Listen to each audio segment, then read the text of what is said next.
Hi, this is Tom Sedlak, General Manager at 33rd Company Property Management. Thanks for taking time out of your busy day to watch our video podcast. Today's topic is, what do you look for when you're searching for a property management company in the Kansas City metro area? And that's what our topic is. And in fact, picking a property management company, probably one of the best and biggest decisions you can make, even more so than selecting the tenants. Hopefully the management company will pick great tenants for you. There's a lot of trust that you're handing off to a management company, and it doesn't just end with the keys that are being handed over on a multi-$100,000 asset. You're also handing over your bank information typically, because usually rent collections and distributions to property owners are done by ACH, automatic transfer. You're also handing off your personal information as well, your Social Security number, your W-9. Management companies typically provide 1099s at the end of the year for the individuals. They report those to the IRS. Just like with anything else, you have to be careful. You have to pick a company that has honesty and integrity as its hallmark, and also has great service that'll take care of you and your property for years and years to go. And so it's almost a fallacy, really, when people look at property management companies and pick them as if they were commodities. It's quite a big mistake. There are many management companies out there that'll charge very low management fee, and really all they do is collect rents. And as soon as there's a problem, they'll either cancel their contract, or they won't provide the service, or sometimes they not even respond to the calls when the situation goes bad, because they're simply not making enough money month to month to support the high level of service that you really need in order to sustain a property and provide good service to the tenants.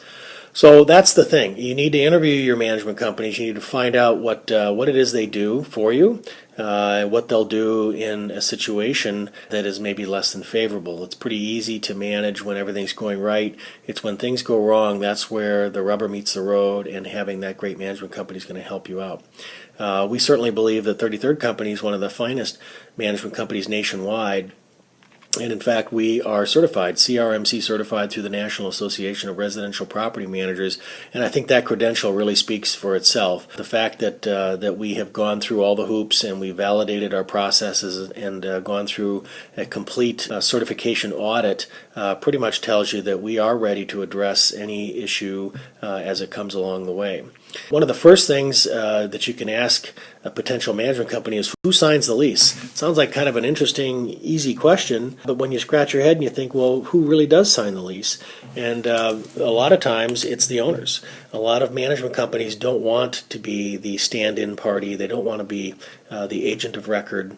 They want the owner to assume all the risk. And so they have the owner sign the lease, and they're essentially signing a document, or having the owners sign a document with the tenants that binds the two, and then the agent remains a third party that is not a consequential party on the lease document. And that's not a good way to have an arrangement. The agent can run when there's first any sign of trouble, and the agent also doesn't assume any liability for any of the actions that they're taking, because they're not even a functional signatory on the lease document. So it's really important that you find out that question right off the bat. That would be the first question I would ask, is who signs the lease? And I would not be doing business with a company that does not put their own name on the lease when they're leasing to individual tenants. A lot of realtors will do lease-ups, and realtors are not property managers. A lot of them are very good at what they do in sales. When it comes to leasing, though, property management is a service business, not a sales business, and you need to have experience. And the only way to get experience is to have your name on the lease, is to manage nose to tail from inception through application to placing, all the way through the disposition of the security deposit at the end of their 1 or 2 or 3 year lease. And that's how you gain the experience of what those screening criteria mean, meeting all the terms of their lease at the end of their lease agreement. It also gives the manager that day-to-day experience of pushing the right buttons, making sure that the right things are being done to keep that tenant happy. And that is a day-to-day function. That is an employee service-related function that can really only be done best in that capacity. So for that reason, we don't typically recommend that you have a realtor lease your property. They're great for selling your home, but for leasing it, you need a day-to-day manager that's at the office or at the property and following through on those things with an experience base to boot. As far as certifications, I mentioned that we're certified with the National Association of Residential Property Managers, a CRMC certification. There are also individual property manager certifications available as well, and one of them is the Residential Management Professional RMP, which is also a NARPM designation, and then the advanced designation is called an MPM, Master Property Management designation. Again, two very important things to look for when you're screening.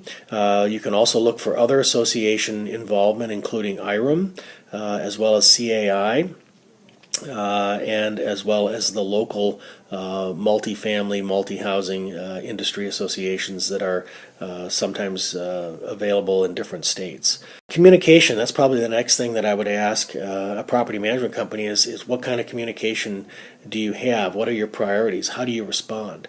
For our company, we respond to emergencies immediately upon notification. We respond to urgent issues the same day, and then our policy for responding to non-urgent issues is within 24 hours. Just having a simple policy like that makes all the difference when it comes to expectations and returning calls and knowing that your property manager is probably triaging their day and they will get back to you, but that gives them a guideline for when they can expect a return call if they don't get an immediate pickup. So that's a good communication policy to ask and to see if they even have such a policy on board.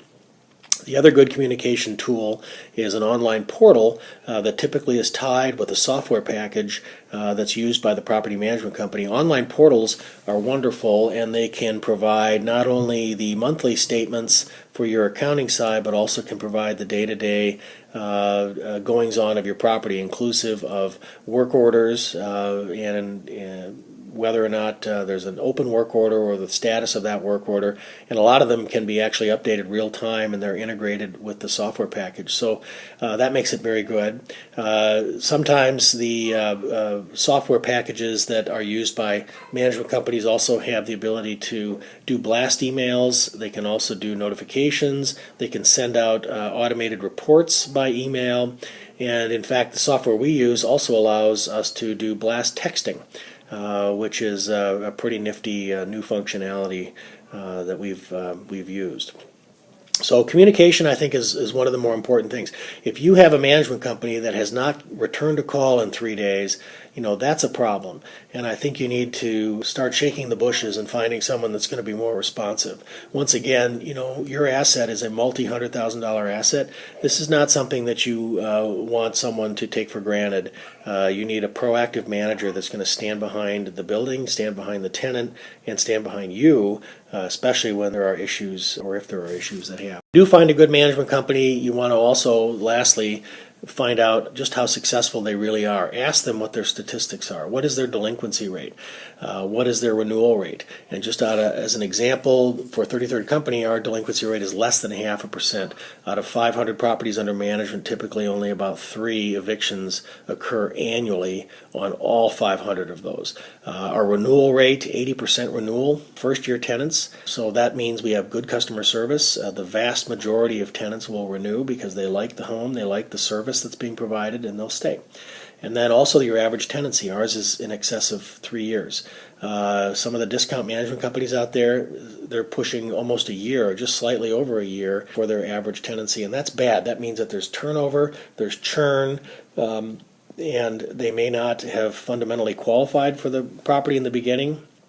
Maybe there's a lot of eviction going on, or maybe there's just simply poor maintenance and poor follow-through for the tenants, and they're just leaving because they're disgusted with the service they're getting from their management company. Of course, all of those factors affect the bottom line for the owners and affects the cash flow significantly. So it's very important that you screen a management company, you get the best management company you can possibly find, and oh, by the way, the property management fees are tax deductible anyway, so it's really a spurious and useless task to find a discount manager and think that you're saving money, $20 or $30 a month, when in fact you're losing cash flow in many different areas and putting your property at risk. So anyway, I hope this has been helpful information.